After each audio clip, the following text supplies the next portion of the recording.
Muy buenas a todos chicos, soy SK y en el vídeo de hoy os traigo la review de una nueva torre de la marca M4Tech, en concreto la M4Tech Artemis. Es una torre que trae varias cosas que la diferencian del resto de la gama de torres de M4Tech y la verdad es que me ha parecido bastante curiosa. Antes de comenzar con el vídeo, dar las gracias a la marca por habérmela enviado y recordaros que si utilizáis el código de descuento SK en su web, obtendréis automáticamente un 8% de descuento. Una vez dicho esto, vamos a ello. En primer lugar, vamos a comenzar por el apartado del unboxing. Como siempre, como ya nos tiene acostumbrado M4Tech, es una caja de cartón sin colores, es decir, simplemente el cartón e impresión en negro, donde veremos una imagen de la torre, además de sus características principales.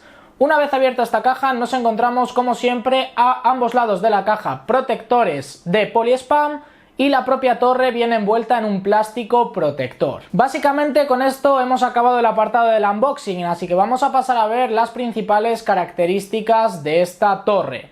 En primer lugar, referente a colores, la podemos conseguir en negro y en blanco. Como estáis viendo, la unidad que estoy analizando es la de color negro. Una vez tenemos la torre, lo primero que vamos a hacer es quitarle el cristal templado. Simplemente tendremos que quitar 4 tornillitos y sale. Dentro nos vamos a encontrar una bolsita que trae las siguientes cosas. En primer lugar, un manual de usuario.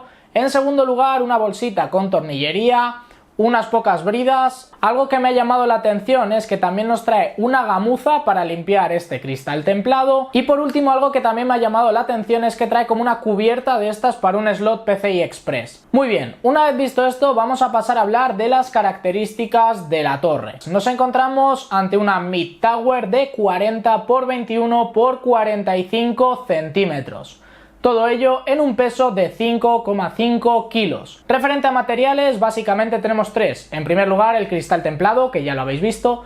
En segundo lugar, acero de 0,7 milímetros. Y por último, plástico, pues en el tema del frontal y de las patas. Una vez vistos ya los materiales y sus dimensiones y peso, vamos a pasar a hablar de sus características principales. En primer lugar, nos vamos a fijar en su frontal, el cual ya estáis viendo aquí. Nos trae una tira LED RGB que la verdad es que está bastante chula y el diseño de este frontal es bastante agresivo. Sí que es cierto que en los lados he visto que no tiene ranuras de ventilación, lo cual me hacía pensar que la torre no se iba a refrigerar bien, pero bueno, luego veis las pruebas de temperatura. Si nos fijamos en su parte superior, veremos que tenemos un espacio para ventilación, el cual por encima tiene un filtro antipolvo magnético. En el apartado de la ventilación hablaremos de qué configuraciones podemos poner aquí. En su parte trasera contamos con un ventilador M4Tech Oberon de 120 milímetros, además que justo debajo de este ventilador nos vamos a encontrar con 7+2 slots PCI Express. Vale, ¿cómo es esto de 7+2? Pues tendremos 7 normal, como en cualquier torre, como siempre, y además tendremos 2 más para poder poner nuestra GPU en vertical. En mi caso, en el montaje que he hecho no la he puesto en vertical porque no contaba con un riser. Pero bueno, se puede hacer y no hay ningún problema y la verdad es que es bastante sencillo. Muy bien, continuamos. En su parte de abajo nos encontramos con 4 patas, las cuales tienen una goma antideslizante para que donde la pongamos esté quieta en el sitio. Y además de ello, donde tendríamos la fuente de alimentación, tendremos otro filtro antipolvo. Esto es lo que más nos llama la atención del apartado, digamos, estético, del apartado físico.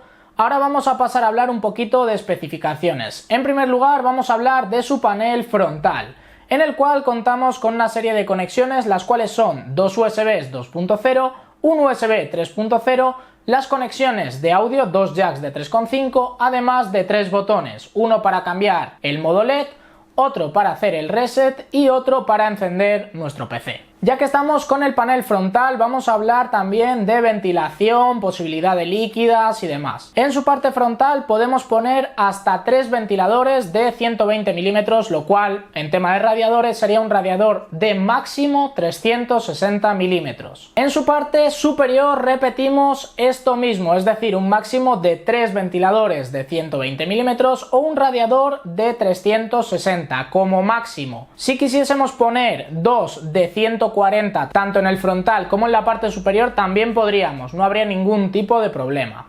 En su parte trasera es donde más corto se queda, pero es normal, simplemente podremos poner o radiador o ventilador de 120 milímetros. Como veis, en el apartado de la ventilación estamos muy bien cubiertos. Por último, simplemente destacar también que si le queremos poner un disipador de CPU que no sea una líquida, podrá tener un tamaño máximo de 18,5 centímetros.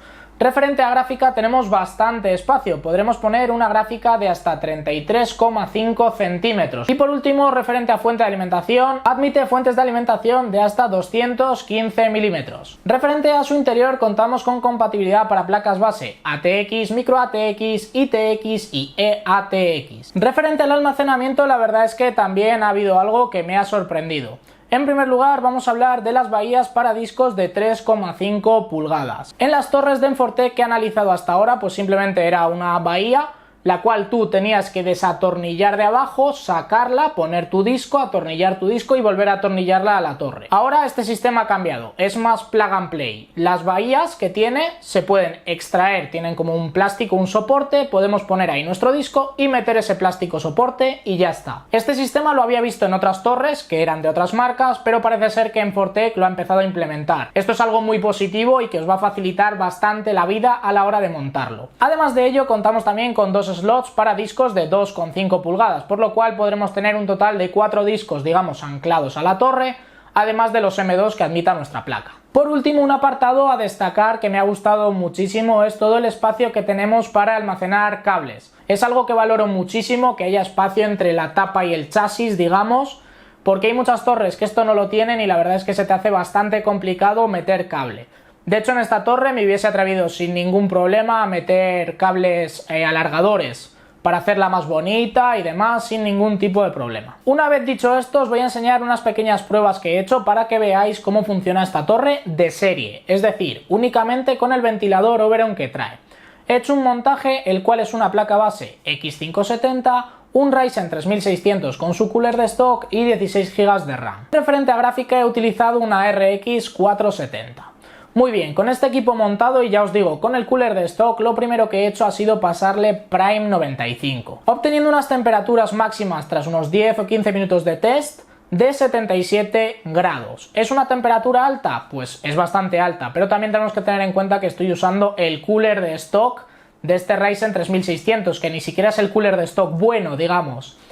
La gráfica al jugar alcanza unos 66 grados aproximadamente, lo cual está perfecto, y la CPU jugando aproximadamente pues también entre 62 y 66 grados, jugando a PUBG, ya lo estáis viendo. La verdad es que bastante bien, teniendo en cuenta que, ya os digo, ni le he puesto más ventiladores ni nada, todo de stock. Por último, como siempre, vamos a pasar a mis conclusiones finales. Cosas buenas, cosas malas, cosas a tener en cuenta. En el apartado de las cosas buenas, en primer lugar, destacar las posibilidades que nos da de refrigeración. Podemos poner un montón de ventiladores o incluso líquidas de hasta 360 milímetros, que estamos hablando de líquidas ya muy potentes. En segundo lugar, el tema de las bahías para los discos me ha llamado mucho la atención y me ha facilitado bastante la vida. Y además, si queréis, los podéis retirar para que el cable management sea todavía mejor en caso de que no utilicéis discos de 3,5. Esto está perfecto. Y por último también me ha llamado mucho la atención el tema del LED frontal y trasero, el cual podremos cambiar su modo mediante un botón. En el apartado de las cosas malas sí que tengo una que destacar, y es que todas las torres de Enfortec que me han ido enviando hasta ahora traían su controlador RGB con su mandito, y lo cual cuando te acostumbras a ello pues mola bastante. Ahora tenemos que pasar a tocar el botón porque no hay mandito a distancia, así que nos quedamos sin esa función. Y por último, en el apartado de las cosas a tener en cuenta tengo dos. En primer lugar, que pese a poder poner la gráfica en vertical, no nos trae de serie un riser y Enfortec no vende risers, les he consultado de momento. Y en segundo lugar, su precio. Si os vais a la web de Enfortec vais a ver que cuesta aproximadamente 65 euros. Si aplicáis mi código de descuento se queda en menos de 60. Así que lo cierto es que en calidad-precio está bastante bien si queréis un PC con RGB y demás. Y ya os digo que también tenéis la elección de colores, está en blanco y en negro. Espero que os haya gustado el vídeo, si es así, dejad un like, suscribiros si no lo estáis y nos vemos en futuros directos y vídeos. ¡Adiós!